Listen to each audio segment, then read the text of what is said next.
El 10 de marzo de 2020, Juan Roch y Hortensia Herrero renovaron un año más su compromiso con la sociedad, impulsando más que nunca la activación de la economía, el deporte y la cultura, aumentando su inversión personal en proyectos para toda la sociedad. Porque no se trataba de parar, sino de acelerar. En 2020 han estado con la formación de nuevos empresarios.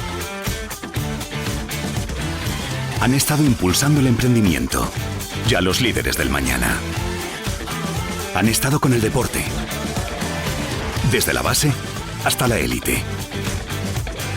Y han vuelto a hacer historia en la ciudad del running. Han visualizado el futuro con el mayor proyecto de entretenimiento para Valencia y para España. Han estado con el arte y con las personas, compartiendo su sensibilidad artística y recuperando nuestro patrimonio.